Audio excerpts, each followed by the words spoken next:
Leaflet থেকে জন্মাবে গাছ শুনে অবাক হচ্ছেন, মনে হতে পারে এ যেন গল্পের কথা, কিন্তু সত্যি এমনটাই সম্ভব।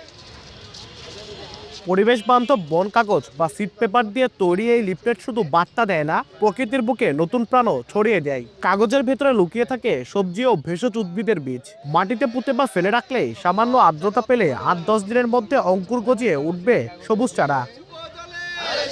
এই ব্যতিক্রমী উদ্যোগ এবার জায়গা করে নিয়েছে বাংলাদেশের নির্বাচনী প্রচারণায়ও। বগুড়া ৬ সদর আসনে বিএনপি চেয়ারম্যান তারেক রহমানের প্রচারণায় ব্যবহার হচ্ছে এই বীজযুক্ত লিফলেট। সোমবার বন কাগজ বানানো লিফলেট শিক্ষার্থীদের হাতে দিয়ে পুরো ক্যাম্পাস জুড়ে তারেক রহমানের পক্ষে নির্বাচনী প্রচারণা চালায় সরকারি আজিজুল হক কলেজ ছাত্রদল। এই লিফলেটে 5 রকম সবজির বীজ রয়েছে এবং এই লিফলেট যখন মাটিতে পড়বে সেখানে পানি পেলে সেখান থেকে গাছ হবে।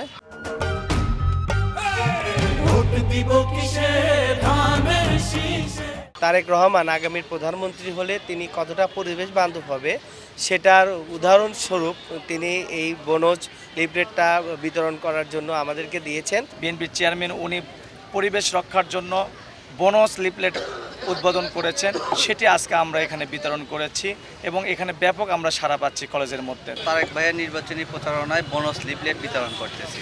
এটা আমাদের মাঝে স্বল্প পরিমাণে আসছে, শিক্ষার্থীরা অনেক এটা দেখে আনন্দিত। এর মধ্যে আপনার সবজি এবং ফলস বীজ রয়েছে, সবাই এটাকে ইতিবাচক হিসেবে নিয়েছে। পরিকল্পনাবিদরা মনে করছেন রাজনৈতিক দলের এমন উদ্যোগ শুধু প্রচারণার নতুন ভাষায় নয়, বরং হতে পারে সমাজ ও প্রকৃতির প্রতি দায়বদ্ধ রাজনীতির এক আশাব্যঞ্জক বার্তা। লিফলেট ব্যবহারের সরাসরি উপকার আছে পরিবেশের ওপর। এটি পরিবেশকে দূষণ করবে না। এই পেপারটি পচনশীল এবং এর ভিতর 5টি গাছের বীজ আছে, অর্থাৎ আপনি এটি যত্র না ফেলে যদি কোনো গাছের টব বা মাটিতে ফেলে দেন তাহলে এখান থেকে গাছ জন্মাবে। বিএনপি চেয়ারম্যান তারেক রহমানের নির্বাচনে বন কাগজে 5 ধরনের দেশি সবজির বীজ ব্যবহার করা হচ্ছে। এর মধ্যে রয়েছে বেগুন, টমেটো, মরিচ, লাল শাক ও ডাঁটা শাক। আব্দুল আউয়াল, সময় সংবাদ, বগুড়া।